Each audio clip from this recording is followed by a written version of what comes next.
Assalamualaikum warahmatullahi wabarakatuh. Dengan saya Ibu Novi, Ibu Dwi Novitasari. Kita akan membahas tentang sistem pendengaran.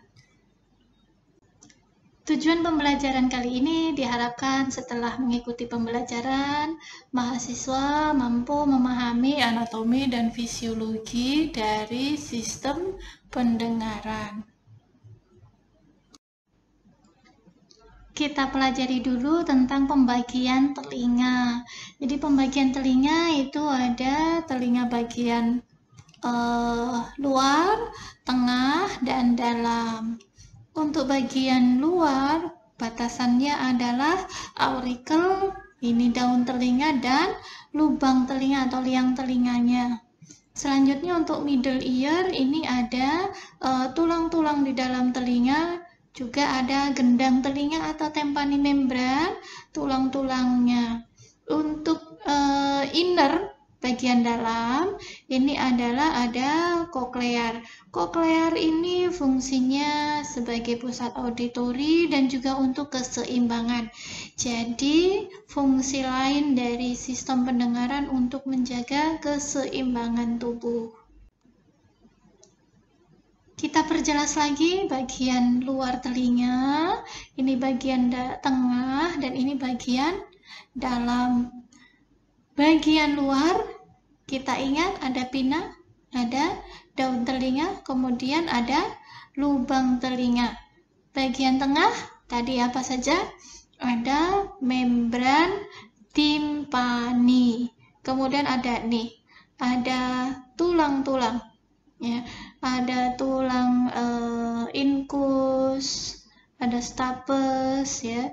Kalau inner ear ini ada koklea, kemudian ada tuba eustasia.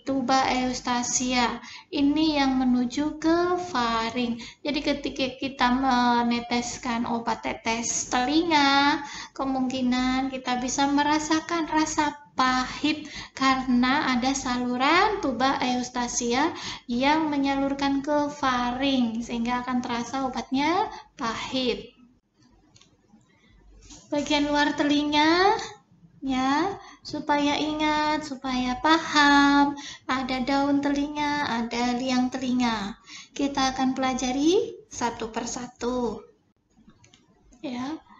Daun telinga ini bisa berfungsi menampung gelombang suara yang datang dari luar masuk ke dalam telinga. Kalau kita tidak bisa menegakkan daun telinga, hanya sebagian orang saja yang bisa menggerakkan daun telinga. Tetapi untuk makhluk lain, ada hewan, contohnya ada kucing, ada rabbit, ada anjing, itu bisa mereka menegakkan daun telinganya untuk mengumpulkan gelombang suara, ya, supaya masuk ke dalam lubang telinganya. Nah, meastus acousticus externa atau liang telinga, ini organ yang berikutnya adalah saluran penghubung auricula dengan membran timpani. Ini terdiri dari tulang rawan dan tulang keras. Untuk liang telinga, saluran ini ada mengandung rambut, kemudian ada kelenjar sebasea, kelenjar minyak. Ini khususnya menghasilkan sekret-sekret berbentuk serum. Semakin menua, rambut pada lubang telinga ini akan semakin panjang. Jadi terkadang pada lansia akan terlihat itu rambutnya memutih, rambut di telinganya itu terlihat memutih. Kita ingat fungsi pinna, fungsi lubang, fungsi aurikel, fungsi daun telinga. Fungsi daun telinga utamanya untuk mengumpulkan suara, untuk melokalisasi suara, sebagai resonator, untuk proteksi, itu adalah organ yang sensitif, serta ada sebagai fungsi kosmetik. Kalau anak perempuan di Indonesia itu budayanya ditindik ya. Nah, itu sebagai kosmetik. Kalau ini piercing, ya jangan ditiru, ini adalah tindakan yang salah. Belum tentu jarum untuk piercingnya ini steril, karena piercing bisa membuat risiko HIV/AIDS. Berikutnya, daun telinga ini Pina adalah sebagai bagian dari telinga yang dianggap sebagai telinga itu sendiri. Jadi ketika orang bicara tentang sistem pendengaran, yang teringat langsung adalah daun telinga sebagai telinga itu sendiri secara keseluruhan. Padahal di dalam daun telinga ini ada organ sistem pendengaran yang lainnya. Membantu melokalisir suara, kemudian membantu mengarahkan suara untuk memasuki telinga ke bagian dalam.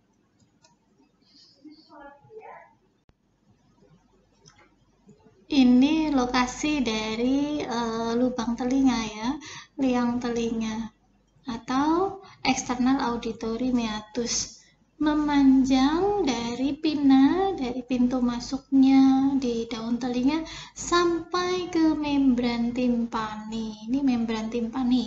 Membran timpani sudah termasuk middle ear.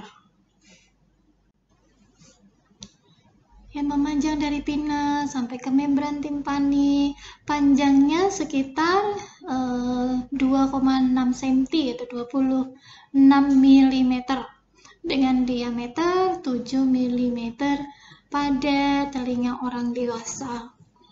Untuk ukuran dan bentuknya bervariasi antar individu. Ini fungsinya melindungi gendang telinga atau membran timpani. Fungsi dari liang telinga, dia sebagai resonator. Resonator itu melipat gandakan amplitudo, melipat gandakan gelombang suara, memberikan penguatan sebesar sekitar 10 desibel ke gendang telinga, ke membran timpani pada sekitar gelombang suara 3300 Hz. Untuk gelombang suara antara 2000 sampai 4000 Hz bisa diperkuat sampai 15 desibel. Sensitivitas terhadap suara paling besar di wilayah frekuensi ini, 2000 sampai 4000 Hz ini telinga manusia. Suara bising dalam kisaran ini adalah yang paling berbahaya untuk pendengaran karena bisa menyebabkan gangguan pendengaran, menjadi tuli, tidak sensitif, dan sebagainya. Ini resonansi telinga luar. P adalah pengaruh dari Pina, jadi ada meningkatkan juga karena dia mengumpulkan gelombang suara. Kemudian pengaruh dari saluran telinga. Saluran telinga mempengaruhi lebih kecil dibandingkan daun telinga. Tetapi ketika digabungkan, dia bisa amplifikasinya sampai 20 desibel.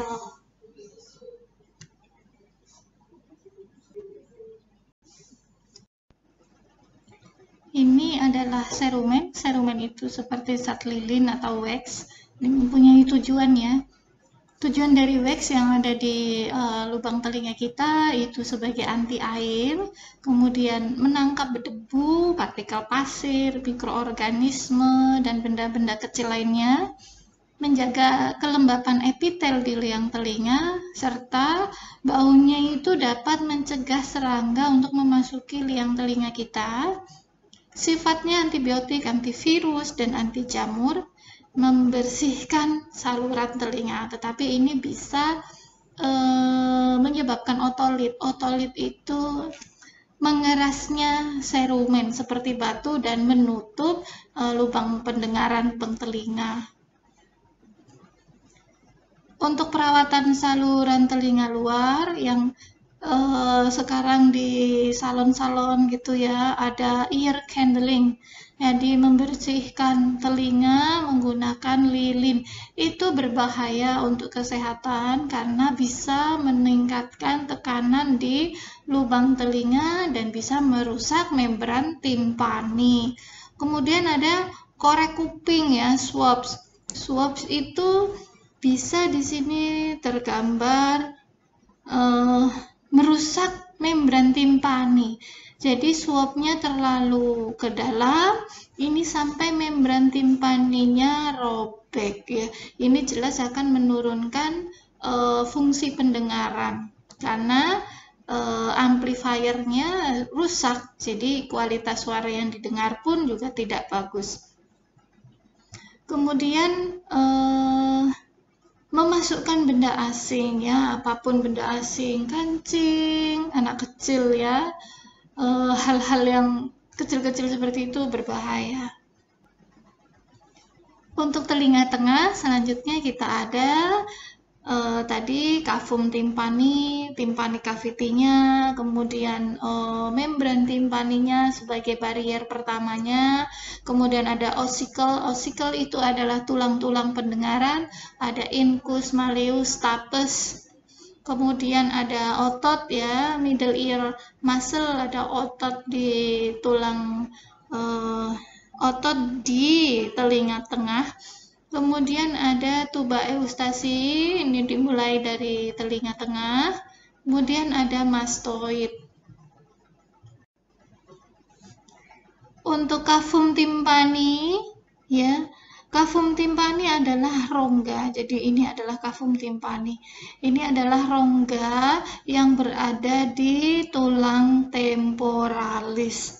Terdapat 3 buah tulang pendengaran, yaitu malleus, incus, stapes. Ini kavum timpani. Ya, ini kavum timpani berada di dalam rongga tulang temporalis. Ini yang merah-merah ini adalah tulang temporalis. Tulang pendengarannya di sini. Ini tadi adalah membran timpani. Ada antrum timpani, ini adalah rongga yang tidak teratur, terletak di bawah samping dari kavum timpani. Selanjutnya ini lokasi dari membran timpani, eardrum. Jadi seperti gendang, makanya kita bahasa Indonesianya membran timpani adalah gendang telinga ya, memisahkan telinga tengah dengan telinga luar. Ini tadi bagian telinga luar ya, saluran telinganya, lubang telinga dengan pinanya. Ini adalah pembatasnya gendang telinga. Selanjutnya membran timpani ini merupakan penghalang tadi, penghalang, pelindung ya dari bagian tengah, melindungi bagian tengah dan selanjutnya ke dalam ya, membatasi, membarier ya, melindungi telinga tengah dan dalam dari benda-benda asing. Bentuknya dia seperti kerucut, mengerucut ke dalam. Saluran tulang rawan yang berjalan miring ke bawah agak ke depan.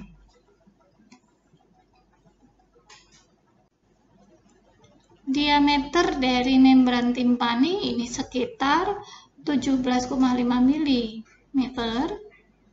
Kemudian gendang telinga bergetar. Sebagai respon dia ditabrak oleh gelombang suara. Gerakan bergetar ini, gerakan membran ini sangat kecil. Jadi di dalam membran itu ada cairannya. Getaran gerakan membran ini sangat kecil. Berikutnya kita bahas tentang tuba eustasia atau tuba eustasi. Ini adalah tuba ya, saluran yang menghubungkan dengan faring. Faring itu ada di rongga mulut.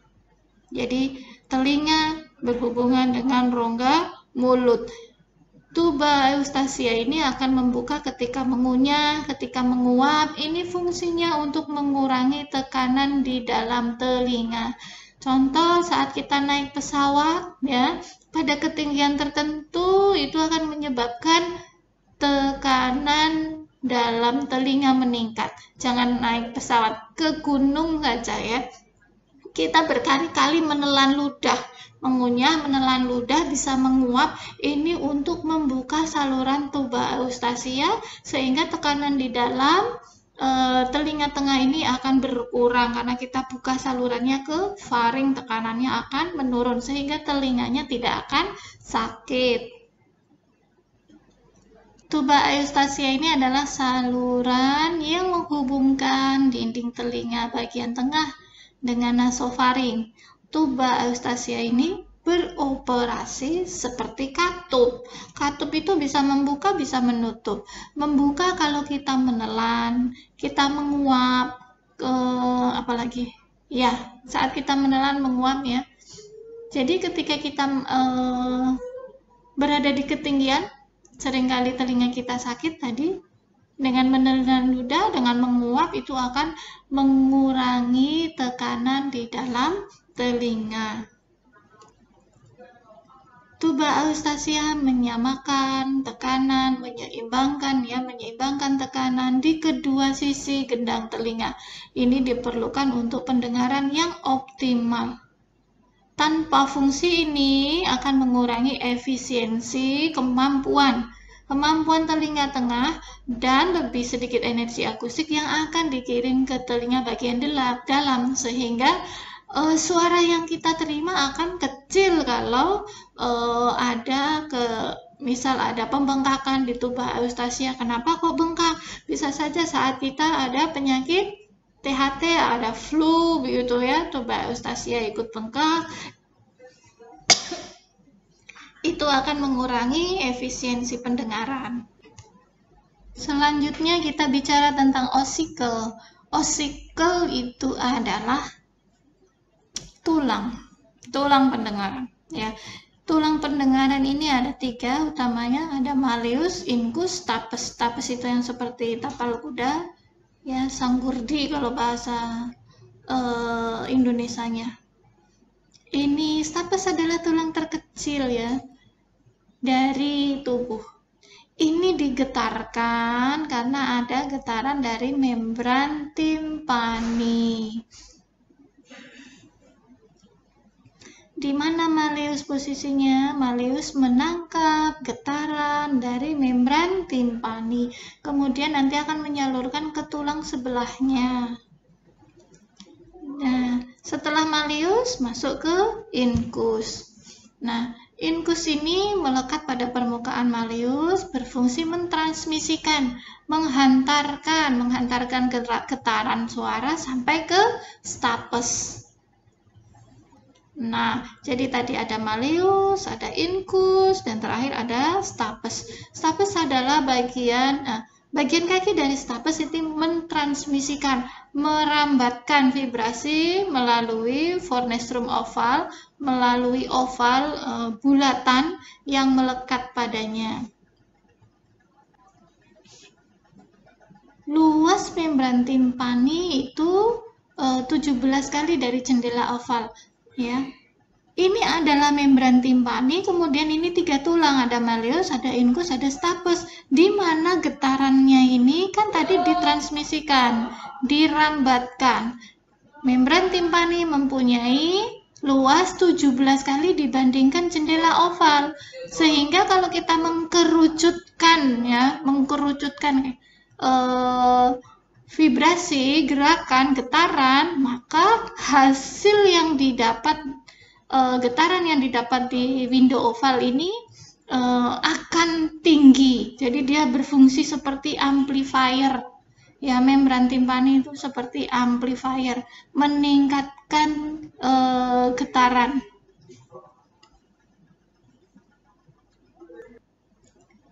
Fungsi dari telinga tengah ini sebagai konduksi yang mengarahkan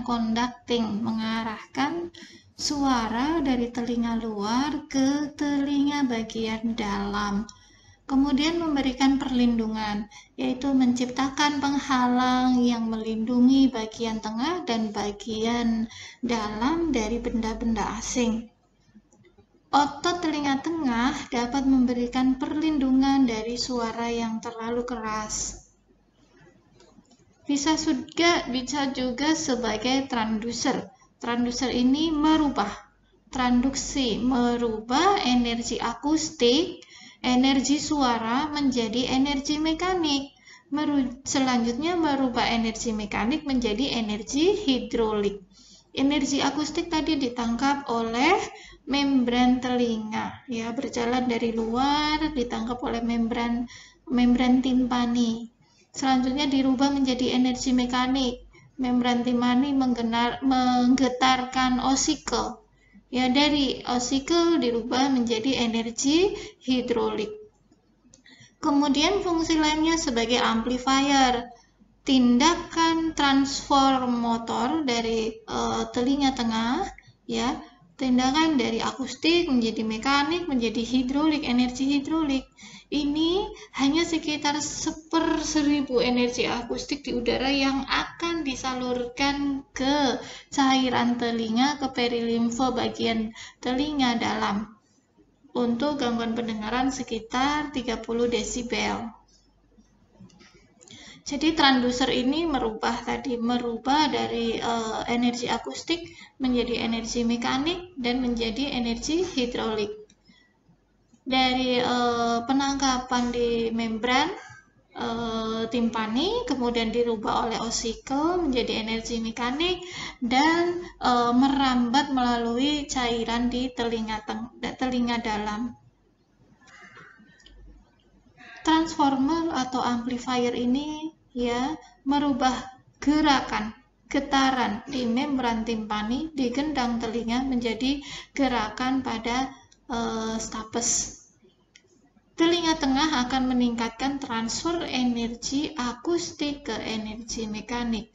Malleus dan incus akan bergetar bersama, mentransmisikan, menghantarkan gelombang suara dari gendang telinga, dari membran timpani ke kaki stapes, ke dasar tulang stapes. Ini yang akan mendorong oval window. Oval window itu jendela oval tadi yang berada di dasar stapes untuk keluar masuk, ya, menjadi energi mekanik.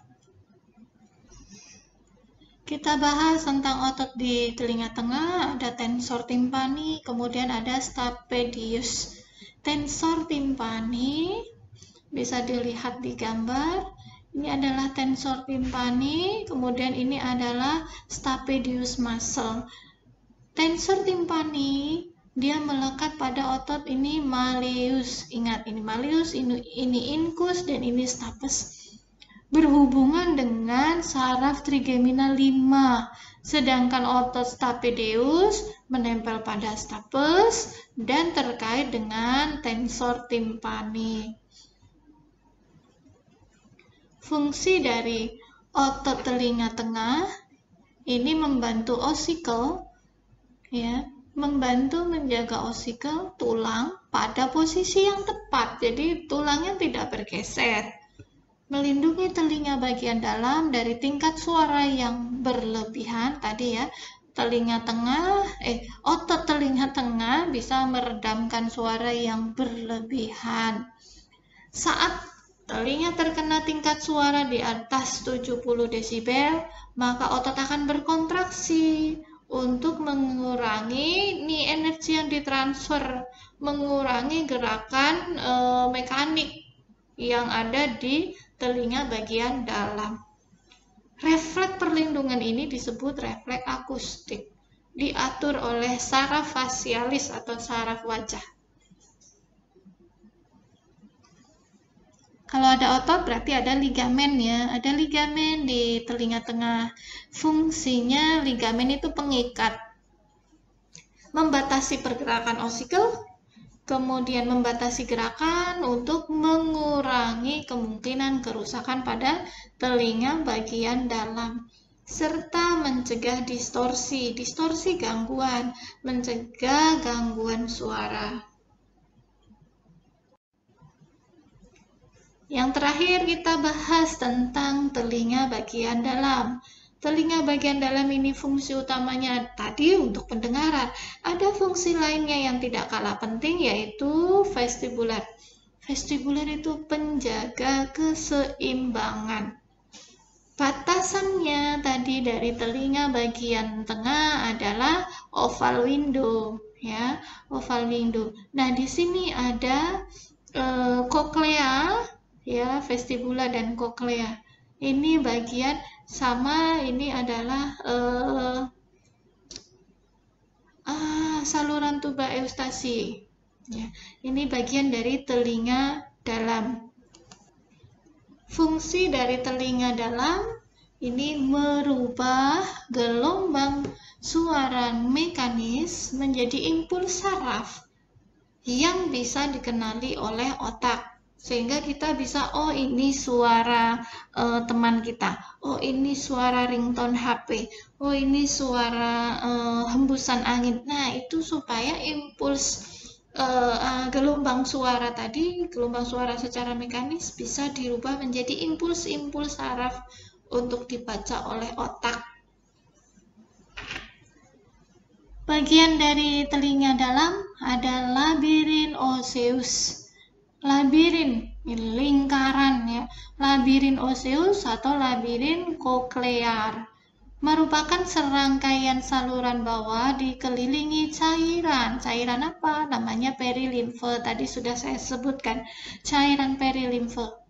Kemudian di dalam labirin osseus ini ada vestibulum, rongga di tengah labirin, kemudian ada koklea dan kanalis. Kanal saluran semisirkuler. Semisirkuler itu lingkaran.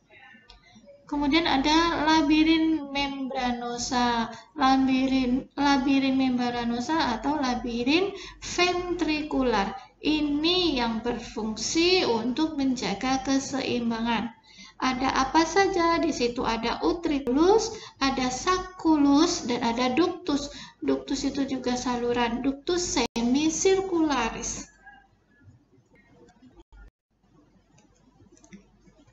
Ini gambar dari koklea.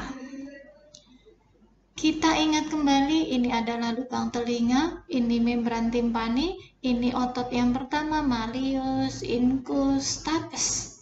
Ya. Kemudian ini ada oval window. Oval window, kemudian ini adalah tuba eustasi. Ya, kemudian di sini ada window, round window juga. Ini bagian atas, ini bagian bawah. Bagian atas dan bagian bawah. Nah, di dalam sini ada namanya ductus cochlear. Kemudian yang warna pink adalah membran tektorial. Kemudian ini agen corti. Agen corti ini memiliki rambut getar. Kemudian ada membran basalis. Kita bahas tentang vestibula. Vestibula adalah rongga di tengah labirin. Ya, di belakang koklea dan di depan kanalis semicircularis. Vestibula berhubungan dengan telinga tengah melalui fenestra ovalis ataupun fenestra vestibula. Fenestra ovalis tadi oval window. Merupakan membran yang terdiri dari dua kantung kecil, yaitu ada sacculus dan uticulus. Pada sacculus dan uticulus terdapat dua struktur khusus, yaitu makula akustika, ini sebagai indera keseimbangan statis, orientasi tubuh terhadap tarikan gravitasi. Ya. Sel-sel reseptornya berupa sel-sel berambut dan sel-sel penunjang.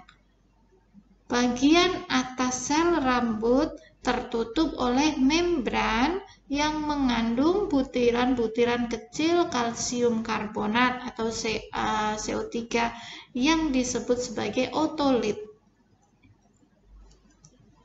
Perubahan posisi kepala akan menimbulkan tarikan gravitasi. Kita kepala ke depan, kepala ke belakang, itu akan menimbulkan tarikan gravitasi. Sehingga menyebabkan impuls saraf ke cabang vestibular dari saraf vestibulo-koklear yang terdapat pada bagian dasar sel-sel ini. Kemudian impuls saraf tersebut akan diteruskan ke pusat keseimbangan di otak. Ini adalah gambar dari vestibula ya. Ini vestibula di mana dia mempunyai kantung, yaitu ada utricle dan sacculus. Kalau diperbesar menjadi seperti ini. Tadi bagian dari utricle dan sacculus ya. Ada hairy cell, ada sel-sel yang mempunyai rambut getar. Kemudian ada membran otolit ya. Otolit tadi kalsium karbonat. Di sekitar hairy cell ada sel-sel penyokong, supporting cell. Ini adalah percabangan dari vestibular, saraf vestibulokoklear atau saraf kranialis yang ke-8. Kalau kita berubah posisi, ini posisi anatomis, kemudian kita fleksi ke depan, maka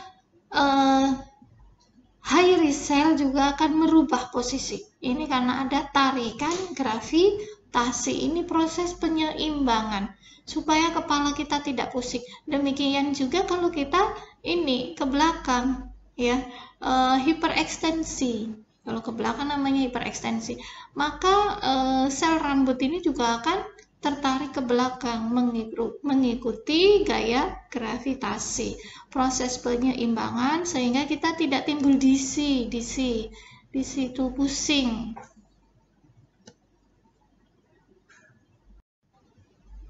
Yang berikutnya ada kanal semisirkularis.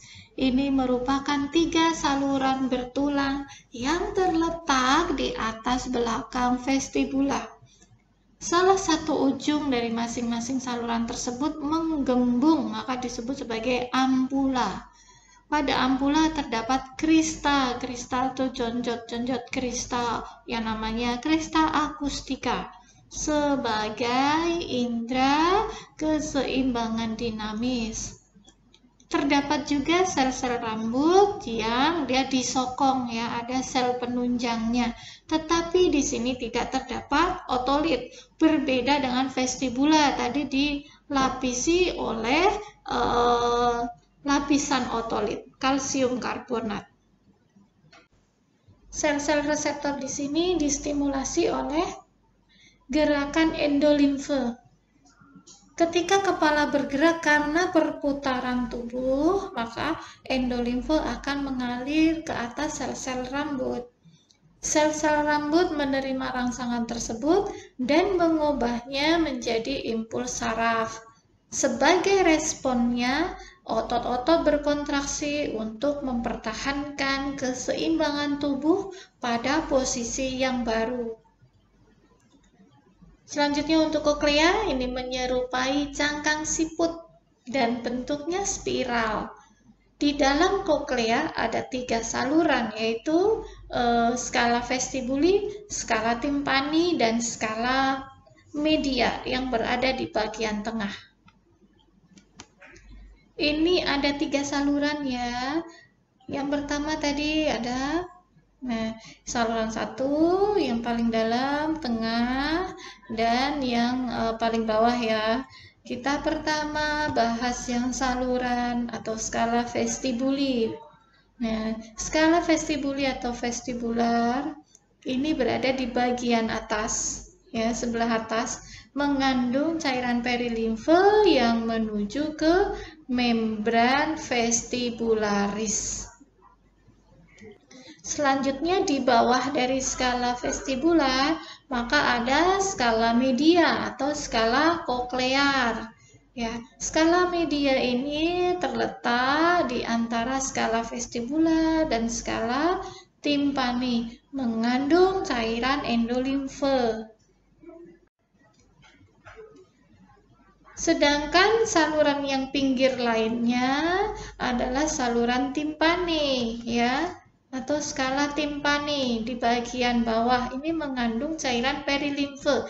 Jadi skala timpani, skala vestibular itu mengandung cairan perilimfe, sedangkan skala koklear atau skala media ini mengandung cairan endolimfe. Koklea, pada membran basalis terdapat indera pendengaran yang disebut organ kortik.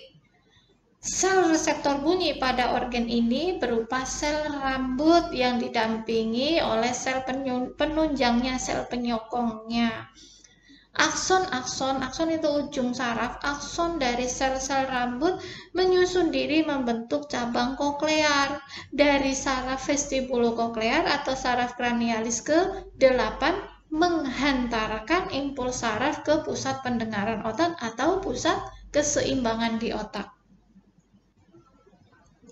Ini kokleanya. Ya. Dari kita tadi udah belajar ada utrikel, kemudian ada sakulus, ya, kemudian ada 3 saluran, ada saluran vestibula, ada saluran media, ada saluran timpani, ya, inilah koklea, ya, koklea. Saluran ini akan terus ikut ke dalam, ya. Nah, inilah koklea. Vibrasi dari fenestrum oval atau oval window ini menyebabkan gelombang tekanan pada perilimfe telinga dalam. Mana tadi yang mengandung perilimfe? Skala timpani dan skala vestibula. Gelombang akan berjalan ke atas pada perilimfe dengan skala vestibula, dalam skala vestibula, dan ke bawah pada perilimfe di dalam skala timpani. Gerakan pada membran basalis ini dihasilkan oleh gelombang yang berjalan naik turun di dalam koklea. Ini akan menggerakkan sel-sel rambut dan mengeksitasinya. Mengeksitasi itu merangsangnya. Berikutnya akan mentransmisikan, sel-sel rambut ini akan mentransmisikan impuls ke saraf koklear di sekitar dasar sel rambut. Saraf atau nervus yang ke-8. Kita ingat kembali tadi di dalam koklear ini, di membran basalisnya, di dalam koklear, di membran basalisnya itu ada agen korti, organ korti, ya. Penampakannya organ korti, ya, di membran basalisnya, kemudian ada selnya, ya, Hayri cell, kemudian ada sel penyokongnya, ya. Terus ada, nah, ini adalah akson-akson dari serabut saraf 8. Kalau diperjelas lagi, ini membran basalisnya, kemudian ada Hayri cell, ya. Nah, ini adalah ujung-ujung saraf akson dari saraf ke-8. Bagian atas ada hairnya, ada rambut-rambut getarnya, kemudian ini adalah tektorial membran. Hubungan sentral bagaimana telinga, ya, menghubungkan dengan otak. Jadi ada nervus auditorius pars cochlearis akan mentransmisikan, akan menghantarkan sensasi ke otak, sehingga kita bisa menyimpulkan saya mendengar gitar, saya mendengar suara burung, ya, karena ada nervus auditoris pars itu bagian koklear. Tempat sensasi tersebut akan diinterpretasikan di dalam pars auditoris globus temporalis, bagian lobus temporalis bagian samping. Kita ulas kembali, tadi banyak sudah, ya, fisiologi pendengaran. Nah, kita simpulkan. Bunyi ditangkap oleh daun telinga, kemudian akan dikumpulkan, masuk ke dalam liang telinga, selanjutnya akan diterima menggetarkan membran timpani. Getaran pada membran timpani akan menggetarkan tulang pendengaran. Masih ingat tulang pendengaran itu apa saja? Ada malleusnya, ada incus, dan stapes. Stapes memiliki ujung oval window atau fenestra oval. Ya, gerakan maju mundur dari fenestra oval ini akan menggerakkan perilimfe di skala vestibuli. Kemudian melalui membran Reisner mendorong, membran Reisner ini ada di skala media, ya, mendorong endolimfe untuk menimbulkan gerakan yang relatif untuk menggerakkan membran basilaris dan membran tectoria. Ini ada di koklea. Setelah aktivasi dari membran basalis tadi akan menyebabkan defleksi sterosilia sel rambut. Jadi sel rambutnya tadi menyebabkan tekukan, defleksi. Perubahan pada sel rambut ini akan membuka kanal ion sehingga ada pertukaran ion dari inner sel ke outer dan sebaliknya. Ini menyebabkan depolarisasi pada permukaan membran sel rambut. Depolarisasi, peningkatan muatan positif. Akibatnya terlepaslah neurotransmitter. Ya, neurotransmitter ini akan men-trigger, akan merangsang terjadinya potensial aksi pada saraf auditorius. Aktivasi dari saraf auditorius akan masuk ke nukleus auditorius, kemudian sampailah ke korteks pendengaran di bagian samping di lobus temporalis. Ini otak bagian samping lobus temporalis. Ini kita penyimpulan model pathway ya, model jalur bagaimana proses transduksi pendengaran. Yang pertama ada gelombang suara kita tangkap melalui pinna, kemudian pinna atau auricle ya masuk ke lubang telinga, akan menggetarkan membran timpani. Getaran pada membran timpani akan menggetarkan tulang-tulang pada atau osikel pada telinga tengah. Ada malleus, ada incus, ada stapes. Ujung dari dasar dari stapes itu ada oval window. Oval window juga akan terjadi vibrasi, getaran. Nah, vibrasi dari oval window ini akan menggetarkan cairan di dalam koklea, akan menggetarkan cairan perilimfe. Selanjutnya akan terjadi rambatan getaran pada membran basilar. Di membran basilar ini ada agen Corti, ya, agen Corti dengan sel hairnya, dengan sel rambutnya akan merubah getaran tersebut menjadi potensial aksi pada sel karena ada depolarisasi membran menjadi potensial aksi dari sel-sel syaraf auditori sehingga kita bisa merambatkan tadi informasi yang kita dapat sampai ke otak, sampai ke lobus temporalis. Oke, sedikit lagi. Ya, ini penyimpulan bagaimana fisiologi pendengaran. Ada tadi model narasi, ada model pathway, sekarang dengan gambar ya. Satu suara masuk ya, ditangkap oleh pinna, masuk ke liang pendengaran, kemudian akan menggetarkan membran timpani. Membran timpani ini ditempeli oleh tulang-tulang pendengaran. Dia akan menggetarkan tulang-tulang pendengaran atau osikel, ada malleus, ada incus, ada stapes. Stapes memiliki ini oval window. Kemudian oval window ini akan menggetarkan cairan perilimfe ya di dalam koklear. Kita sampai pada akhirnya ya, gelombang suara ini tadi mula-mula dikumpulkan oleh daun telinga. Selanjutnya gelombang akan menabrak gendang telinga, menyebabkan getaran pada tulang-tulang pendengaran. Akibatnya gelombang suara diterjemahkan melalui menjadi getaran gerak yang akan menggetarkan oval window. Hal ini selanjutnya menyebabkan cairan yang berada di dalam rumah siput atau koklear bergerak, cairan perilimfe tadi. Gerakan ini akan dirubah menjadi denyut syaraf ya, aktivasi syaraf sehingga dari aktivasi saraf 8 akan menuju ke otak, ke lobus temporalis sehingga kita bisa mempersepsikan bunyi yang kita dengar. Demikian saja dari saya. Silahkan pelajari dari buku sumber yang lainnya. Saya terutama menggunakan buku Tortora dan Sherwood. Kalau ada ilmu yang salah saya mohon maaf. Semoga bermanfaat. Kita akhiri. Wassalamualaikum warahmatullahi wabarakatuh.